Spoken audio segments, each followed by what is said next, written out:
Hi guys, how you doing? Before we begin, I just want to let you know that I just started a Discord server where we can just discuss pop culture and stuff. If you can want to ask me questions and like my opinions on certain movies, or I can ask you and stuff, if we can just have a civil discussion, or at least I hope it'll be civil, and it'll just be a fun place to talk, you know? And if you want to read my thoughts on movies in general that are completely unfiltered, I have a letterboxd account. Both of these things are in the description below. With that out of the way, enjoy the video. Thanks to Cyber Nyla for requesting this video. Look at me. Tell me what you see. Am I good or bad? Don't you judge so fast. We interrupt this 41 seconds of logos to ask a simple question. Why is the crescent of the moon inside the damn moon? How is the sun's reflection of the moon only being blocked in that single particular area? Did someone build a giant Earth-sized stencil? What the hell's going on here? You remember that one sin that I had in my Kung Fu Panda 2 video that I then reused in my How to Train Your Dragon one? Yeah, just that. Also, can we just have a moment of silence for the last DreamWorks movie to have a real logo before the Marvel version?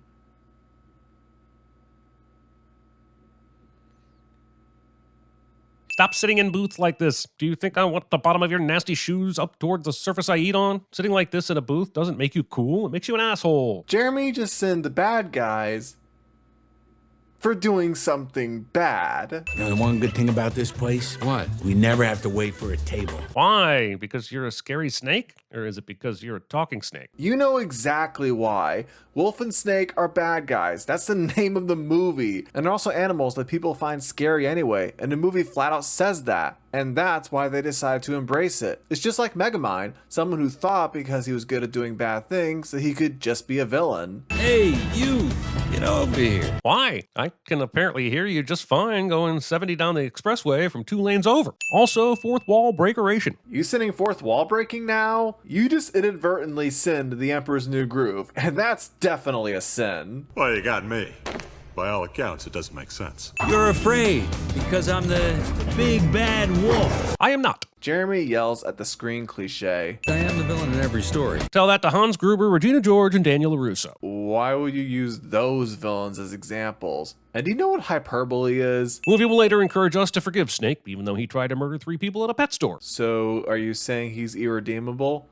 That's a bit shallow. Is that a Matahari pun? First off, that's just terrible punning. And second, are we relating this tarantula to a Dutch exotic dancer who spied for the Germans in World War I? I'm not sure if I'm sinning the sheer lack of the target audience who will get that reference, or that the movie doesn't try to pay it off with the spider doing a striptease even once in the movie. First of all, I wouldn't say it's sinful that the target audience wouldn't get it. It's only a small detail that most wouldn't even notice. Second of all, did you just sin the movie for not doing a striptease?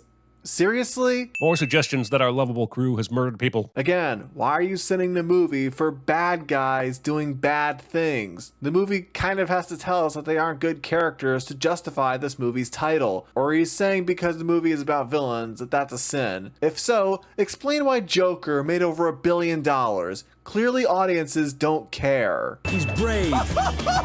He's fearless. And also, he's eating people. Refer to the previous sin. Sorry. The movie expects us to believe that not only do piranhas fart, that when they do, it produces a large enough amount of gas that not only immediately fills a car, but also can then billow out of the car and cause all the cars behind it to wreck. And CinemaSins expects me to not send this video for not realizing that this is an animated cartoon about intelligent animals that is not realistic in any way. This cake somehow returns to the car intact. Sorry, movie, you can't launch your cake and keep it too. Again, it's a cartoon.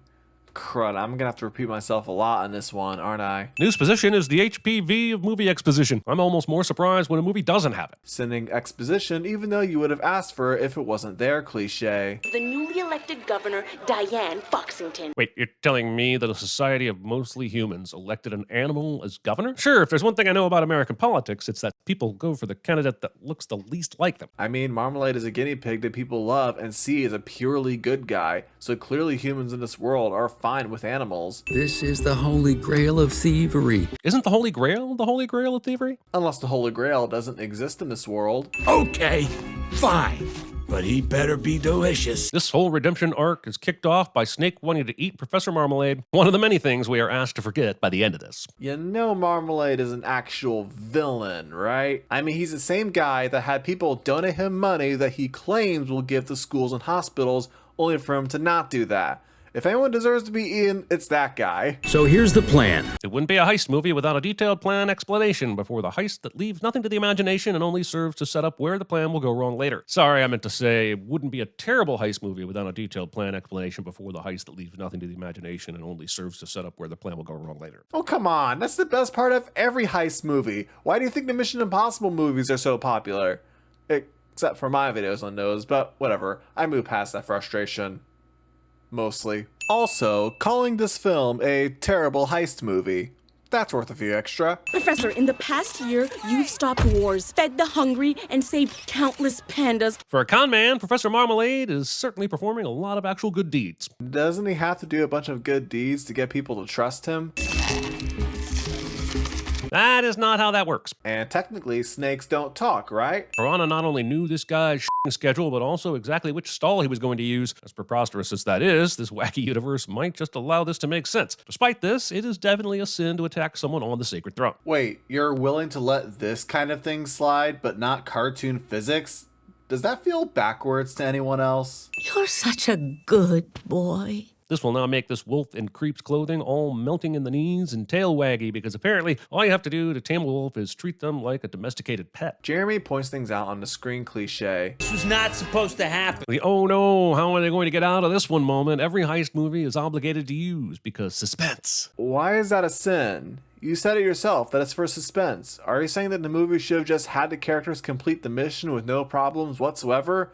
What would be so fun about watching that? Now let's make like a wolf and get the pack out of here. Ah, wordplay. Isn't though? I mean, I think you're going for get the f out of here, with neither rhymes nor really sounds like pack. I mean, the mayor is right there. You couldn't have gone with something along those lines, for fuck's sake? Have you not seen Back to the Future? This is a reference to the line, "Why do you make like a tree and leave?" That has some fun wordplay. You know, tree, leave. The same logic applies here with wolf and pack. It's the end of the bad guys. From your non-existent lips to God's non-existent ears, Misty. Jeremy yells at the screen cliche. What if we tried a little experiment, Diane? Letting a general citizen try an experiment with likely perpetrators of multiple felonies who are already in custody. General citizen?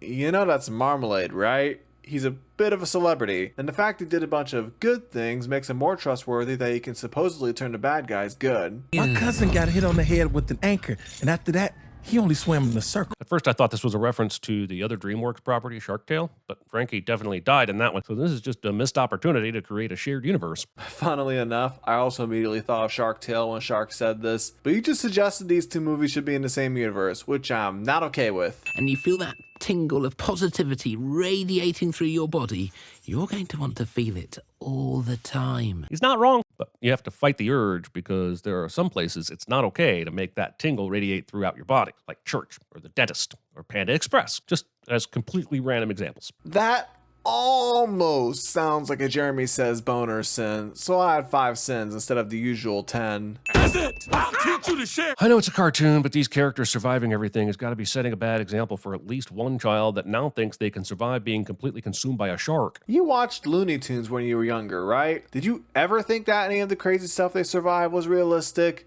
If so, I guess I now understand why you watch movies the way you do. Heists, you say? Well, that's kind of our specialty. Also, you can call them your specialty all you want, but you're literally here because you got busted trying to do one. So maybe pump the braggadocio brakes just a tad there, Wolfie. As far as we know, this is the first time they got arrested. I feel like it's safe to assume they've done tons of heists before this that were successful, so I think Wolf's point still stands. Help has arrived. Just keep your eyes glued to that door. Oh, it's one of those public heists I've heard so much about. Don't you know that the whole point is to make the bad guys look good? That's why this heist is happening in the first place. A wolf and a fox are not so different. They are. Except the fact that both are portrayed as villains in a ton of fairy tales, which was her point. You know this is the same studio that has a 4-film series dedicated to making fun of fairy tales, right? There's even a 5th one coming that everyone is totally excited for. Ew, Dad! I could just send this insanely large Bruce Almighty moon, but I'd rather send that this wolf is somehow not howling at it. It's like your whole thing, man. That's racist. This might just be enough to win over the guests at the gala. After all the bad press they received over the years, being arrested a few days ago, and the debacle at the lab, all it takes is one cat video to change everyone's mind. Oh, damn it, that might just actually be true. Well, no one animal should have that much power. I was literally just gonna say that sounds realistic, but then you said it, so now I have to send you for answering your own question. Snake, buddy, who made the plan to begin with? You did. So I'm the one who sticks to the plan the most, right? I can't tell if Sam Rockwell is doing his best George Clooney impression, or if I'm just realizing now that they are the same person. Okay. This is different. Good. It's nice to have one unique thing in this run-of-the-mill insipid uninspired sleepwalk of a movie. You know this movie has really good reviews from critics and audiences, right?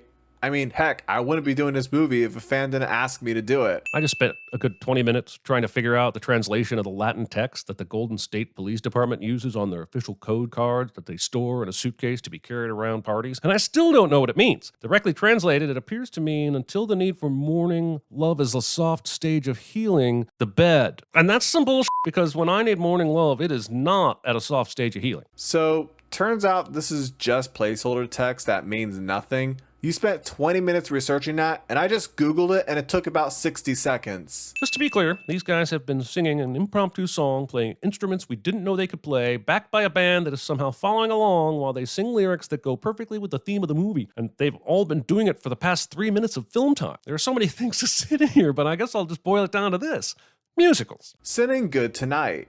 That's worth a few extra. Told you guys it's a butt. It's not a butt.